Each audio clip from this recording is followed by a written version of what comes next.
إخلاص. First of all, I am a high school history teacher. I teach world history, United States history, government civics, and I also teach a seminar on politics of the modern Middle East to the seniors. As well as that, I'm also a school executive committee staff liaison, which is an elected position. The staff usually elects one of their own every single year. Right. I had the honor of doing it last year, and I will be the executive committee liaison until the new one is selected this upcoming year. Well, we are a K through 12 school. We have multiple classes in essentially every class up until, I believe this year it's going to be up until 8th grade. We have approximately 435 students or so in the K through 12. That number might be off by a little just because we still have some people we don't know if they're coming in or if people aren't coming in for the fall semester. The curriculum of the school is actually comparable to almost any public high school that you have in the state. The only differences are that we also incorporate Arabic language for the youth. They can also continue to take Arabic if they choose in high school, or they can go with another language such as Spanish or French. As well, we have Quranic studies and we have Islamic studies. In the high school, there's about 48. And in the entire school, K through 12, is about 435. School's been in existence since 1992. We recently graduated our third high school graduating class, and they're getting bigger. The school is very bottom heavy. Yes. We've got a lot of students in the younger grades, and they're starting to have a higher retention rate as it goes up. It used to be parents would take the kids out after 8th grade. They'd want them to go to the public school for a high school for many of the reasons you hear, oh, it's going to be this kind of an education and that kind. But we've put kids here in Ivy League schools. We've put kids in some of the top institutions around the area, and there's no reason now parents are realizing there is no reason to leave your kid, out of the school, not to allow them to continue on. I've been Muslim now for 11 years. If you see on the outside of the masjid here, it stands out. A lot of masjids in America are essentially converted, warehouses or converted office complexes. Okay? But this particular building was actually constructed with the idea of being a mosque. Hence, we have a dome outside, we have a minaret. And when I was driving, I'm one of these people with an insatiable appetite, curiosity. Okay? I always have to know more and more and more. When I was driving down a few times, I noticed off to the right, I said, there's this building with a dome and a minaret. And I said, I think that's one of those Islamic places. So I was in high school, so, one day without telling my parents, I said, I'm just going to, drive off.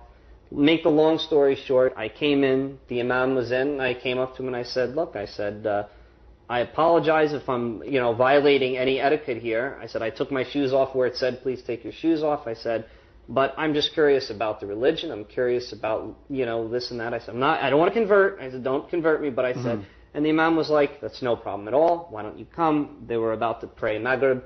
He said, just observe the prayer and talk to a couple of people. I said, that's fine.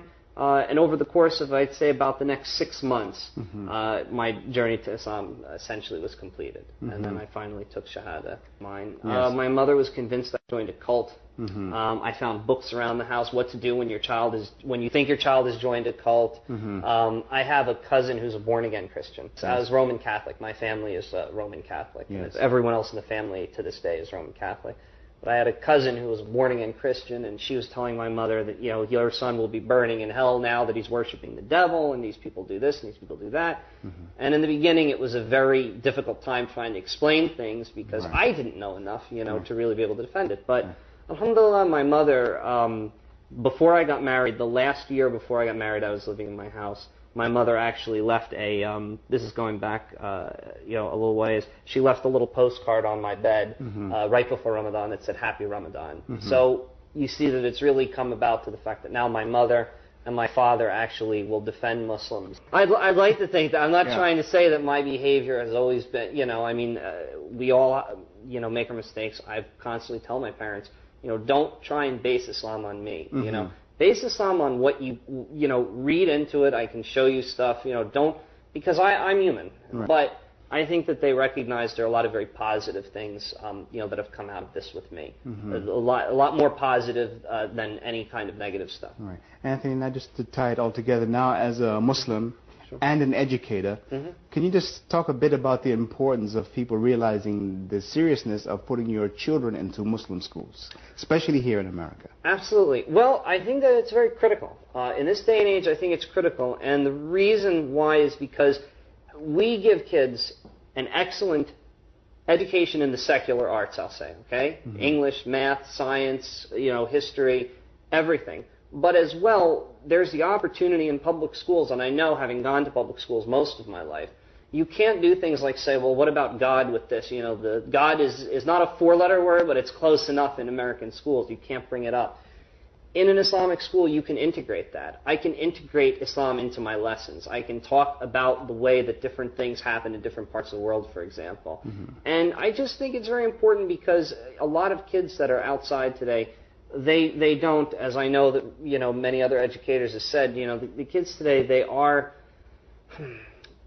they're into a lot of stuff that kids ought not to be. Yes.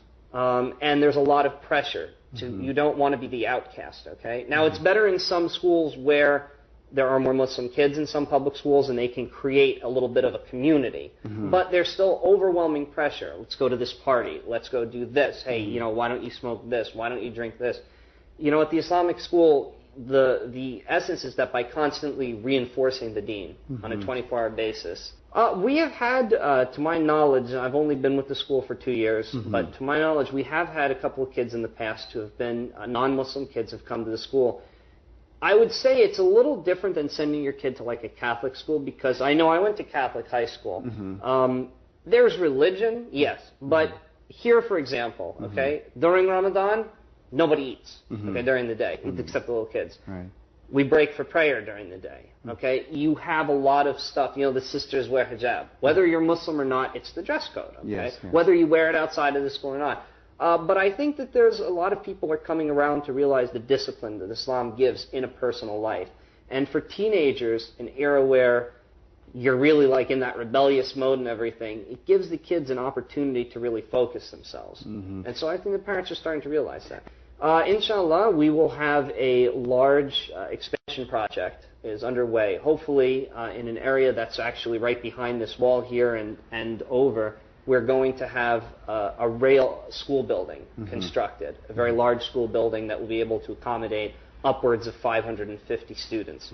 And, the hope is that we'll continue to grow. I mean, we really hope, with Allah's blessing, that we will continue to grow with the number of students and the quality education we're able to provide.